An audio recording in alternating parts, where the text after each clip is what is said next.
तो इस वीडियो में बात करेंगे टीमटेक फ्रेमवर्क सॉल्यूशंस आईपीओ के बारे में। तो जानेंगे कि ये कंपनी क्या काम करती है, इसके फाइनेंशियल कैसे हैं, आईपीओ की ग्रे मार्केट के अंदर कैसी डिमांड है और इस आईपीओ में अप्लाई करना चाहिए या फिर नहीं करना चाहिए। वैसे वीडियो शुरू करने से पहले मैं बता दूं, वीडियो सिर्फ और सिर्फ इन्फॉर्मेशन और एजुकेशन के पॉइंट ऑफ व्यू से बनाई जा रही है। तो कहीं भी कोई भी डिसीजन लेने से पहले अपनी खुद की एनालिसिस करें और अपने फाइनेंशियल एडवाइजर से भी जरूर कंसल्ट कर लें। और बाकी के आईपीओ के भी बारे में बात करेंगे। तो इससे पहले कि मैं वीडियो को शुरू करूँ, अगर आप इस चैनल पर पहली बार विजिट कर रहे हैं या फिर आपने चैनल अब तक सब्सक्राइब नहीं किया है तो चैनल को सब्सक्राइब कर लें और वीडियो को भी लाइक कर दें। सबसे पहले आईपीओ के डिटेल्स को देखें तो आईपीओ 19 मई से यानी कि मंगलवार से ओपन होने वाला है और ये 21 मई को क्लोज होगा। लिस्टिंग डेट इसकी 26 मई होने वाली है। फेस वैल्यू ₹5 पर शेयर है। बुकिंग प्राइस 63 है और आईपीओ में 2000 शेयर्स का लॉट रखा गया है। आईपीओ के साइज को देखें तो आईपीओ 50 करोड़ का है, जिसमें लेस देन 3 करोड़ का जो पोर्शन है ये मार्केट मेकर के लिए है और एसएमसी ग्लोबल सिक्योरिटी इसका मार्केट मेकर है। मोर देन 48 करोड़ का पोर्शन फ्रेश इशू के लिए है। पूरा का पूरा आईपीओ फ्रेश इशू का आईपीओ है। ये एसएमई आईपीओ है। कंपनी एनएसई एसएमई के ऊपर लिस्ट होने वाली है। आईपीओ में अगर रिजर्वेशन पोर्शन को देखें तो QI20 के लिए इस आईपीओ में 49.97% का पोर्शन है, यानी कि 50% के अराउंड QI20 का पोर्शन है। वहीं पर अगर HNIs की पोर्शन की बात करें तो इनके लिए 15% और रिटेलर्स के लिए आईपीओ में 35.03% का पोर्शन है। अब इसमें QI20 का 50% के करीब पोर्शन है, तो इसका मतलब है कि इसमें एंकर इन्वेस्टर्स भी आने वाले हैं और एंकर इन्वेस्टर्स के लिए आईपीओ मंडे को ही ओपन हो जाएगा। कंपनी के बिजनेस के बारे में बात करें तो ये कंस्ट्रक्शन इंजीनियरिंग कंपनी है जो कि फ्रेमवर्क सॉल्यूशंस रिलेटेड काम करती है। तो कंस्ट्रक्शन इंडस्ट्रीज में जब आप देखते हैं कि कंक्रीट का जब स्ट्रक्चर तैयार किया जाता है तो उसके लिए प्रॉपर एक फ्रेमवर्क बनाया जाता है। तो काफ़ी बार जो लकड़ी का फ्रेमवर्क है वो तैयार किया जाता है, लेकिन जब बड़े बड़े काम होते हैं, जैसे कि ये जो कंपनी है ये B2B सेगमेंट में काम करती है, यानी कि बिजनेसेस के लिए कंपनी फ्रेमवर्क सॉल्यूशंस देती है। तो वहाँ पर बड़े बड़े जो ब्रिजेस हैं या जो बिल्डिंग्स हैं तो उनका ढांचा तैयार किया जाता है। तो यहाँ पर जब कंक्रीट का जो स्ट्रक्चर है वो जब बनाया जाता है तो कंपनी इस तरह के जो बड़े बड़े कंक्रीट स्ट्रक्चर हैं तो उनके लिए फ्रेमवर्क देती है, यानी कि जिस भी तरह का कंक्रीट को शेप देना है तो कंपनी उसके लिए स्ट्रक्चर तैयार करके देती है। तो ये कंस्ट्रक्शन प्रोजेक्ट के लिए फ्रेमवर्क बनाती है और साथ ही इनका सप्लाई भी करती है। ये बिल्डिंग और इंफ्रास्ट्रक्चर प्रोजेक्ट में इस्तेमाल होने वाले शटरिंग फ्रेमवर्क इक्विपमेंट भी बनाती है।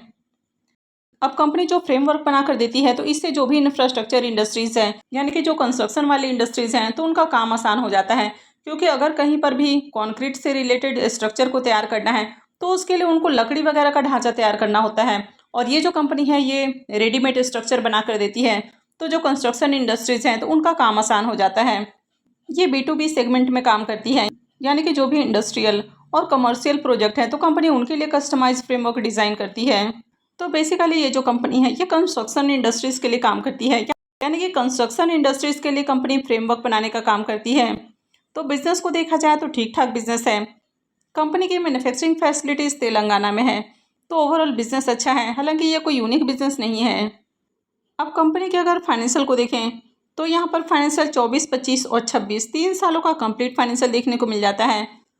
तो कंपनी के अगर एसेट को देखें तो कंपनी का एसेट साल दर साल बढ़ते हुए देखने को मिला है। कंपनी के अगर इनकम को देखें तो फाइनेंशियल 24 के अंदर कंपनी का इनकम जहाँ 30 करोड़ का है, 25 में बढ़ के 32 से 33 करोड़ के अराउंड और 26 में 54 करोड़ का हो जाता है। तो फाइनेंशियल 26 के अंदर इनकम के अंदर शानदार ग्रोथ देखने को मिली है। कंपनी के अगर प्रॉफिट को देखें तो फाइनेंशियल 24 में कंपनी का प्रॉफिट जहां 7 करोड़ 69 लाख का है वो 25 में बढ़ के 7 करोड़ 84 लाख हो जाता है और फाइनेंशियल 26 में बढ़ के 11 करोड़ 69 लाख हो जाता है। अगर इसके ईबिटा को भी देखें तो इसका ईबिटा भी साल दर साल बढ़ते हुए देखने को मिल रहा है। और अगर नेटवर्थ को भी देखें तो इसका नेटवर्थ भी लगातार इंक्रीज हुआ है। कंपनी के अगर रिजर्व को देखें तो अभी कंपनी के पास 22 करोड़ से भी ज़्यादा का रिजर्व है। और अगर कर्ज को देखें तो 16 करोड़ 68 लाख का कंपनी के ऊपर कर्ज है। वैसे कंपनी के ऊपर कर्ज ज़्यादा नहीं है, लेकिन यहाँ पर कंपनी आईपीओ से जो फंड रेज करने वाली है तो उसमें से 15.5 करोड़ रुपए कर्ज के भुगतान के ऊपर खर्च करेगी। तो आगे कंपनी का कर्ज बहुत कम हो जाएगा, यानी कि ऑलमोस्ट कंपनी आपको डेट फ्री होती हुई देखने को मिलेगी। तो ये इसमें एक बहुत बड़ा प्लस पॉइंट है। वैसे ओवरऑल फाइनेंशियल को देखें तो फाइनेंशियल अट्रैक्टिव है, लेकिन कभी भी ये सेमी आईपीओस के फाइनेंशियल को देखकर अट्रैक्ट नहीं होना है, क्योंकि ये सेमी कंपनियों के जो फाइनेंशियल होते हैं यहाँ पर काफ़ी ज़्यादा मैनिपुलेशन भी देखने को मिल जाता है। कंपनी के अगर ROE और ROC को देखें तो ये दोनों ही काफ़ी शानदार है। डेट टू इक्विटी रेशियो 0.50 का है और आगे ये और कम हो जाएगा, यानी कि ऑलमोस्ट कंपनी डेट फ्री होने वाली है। रिटर्न ऑन नेटवर्थ भी इसका काफ़ी बढ़िया है। पैट मार्जिन भी इसका 21 का है। तो कंपनी के अगर पैट मार्जिन को भी देखें तो काफ़ी बढ़िया पैट मार्जिन है। EBITDA मार्जिन भी इसका अच्छा है।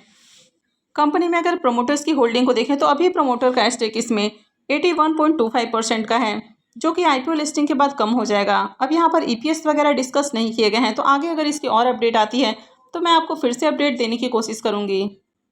IPO के लॉट साइज को देखें तो IPO में 2000 शेयर्स का लॉट है। तो अगर आप रिटेल पोर्शन से IPO में अप्लाई करते हैं तो कम से कम 2 लॉट यानी कि 4000 शेयर्स के लिए एप्लीकेशंस लगाना होगा और मिनिमम इन्वेस्टमेंट अमाउंट इसमें 2,52,000 रुपये रहेगा। IPO के शेड्यूल को देखें तो IPO 19 मई से यानी कि ट्यूसडे से ओपन हो रहा है और ये 21 मई को क्लोज होगा। अलॉटमेंट डेट इसका 22 मई है, रिफंड डेट 25 मई, क्रेडिट डेट भी 25 मई है और IPO की लिस्टिंग 26 मई को होने वाली है। अब इस IPO के अगर ग्रे मार्केट प्रीमियम को देखें तो अब तक इसका ग्रे मार्केट में प्रीमियम देखने को नहीं मिल रहा है। कंपनी के बिजनेस को देखें तो ठीक ठाक बिजनेस है, फाइनेंशियल भी इसका बढ़िया है, लेकिन जब तक आपको ग्रे मार्केट के अंदर अच्छी डिमांड देखने को नहीं मिलती है तब तक अप्लाई करना रिस्की हो सकता है। और वैसे भी ये सेमी IPO बहुत ज़्यादा रिस्की होते हैं, इसमें लिक्विडिटी का भी इश्यू होता है। कई बार जो ग्रे मार्केट में आपको प्रीमियम देखने को मिलता है तो यहाँ पर भी मैनिपुलेशन होता है। तो अगर आपको कंपनी के ऊपर भरोसा है तभी आप IPO में अप्लाई करें और अप्लाई करने से पहले अपने फाइनेंशियल एडवाइजर से भी ज़रूर कंसल्ट कर लें। तो चलिए बाकी के IPOs को भी देख लेते हैं। अब RFPL फ्लेक्सपैक IPO के बारे में बात करें तो ऑलरेडी इस IPO का अलॉटमेंट हो चुका है और अभी भी इसकी ग्रे मार्केट के अंदर डिमांड देखने को नहीं मिल रही है, यानी कि इस IPO से प्रॉफिट बनने की उम्मीद कम है। IPO की लिस्टिंग 19 मई को होने वाली है। नेक्स्ट IPO है गोल्ड लाइन फार्मास्यूटिकल IPO। अब इस IPO का भी अलॉटमेंट हो चुका है और अलॉटमेंट होने के साथ ही प्रीमियम के अंदर काफ़ी शानदार जंप भी देखने को मिल रहा है। तो फिलहाल इसका प्रीमियम 20 रुपये के ऊपर ट्रेड कर रहा। IPO में 3000 शेयर्स का लॉट है, तो ऐसे में 2 लॉट के ऊपर इस IPO से 1,20,000 रुपये करीब प्रॉफिट की उम्मीद लग रही है। प्रीमियम को देखें तो इसका प्रीमियम 46% से भी ऊपर ट्रेड कर रहा है, यानी कि काफ़ी शानदार प्रीमियम है। तो इस IPO से बम्पर प्रॉफिट होने की उम्मीद है। तो आप में से कितने लोगों को इस IPO की अलॉटमेंट मिली है, कमेंट करके ज़रूर बताएं। आई होप आपको वीडियो अच्छी लगी होगी। तो अगर आपने वीडियो को लाइक नहीं किया है तो वीडियो को लाइक कर दें और वीडियो को अंत तक देखने के लिए आप सबका बहुत बहुत धन्यवाद।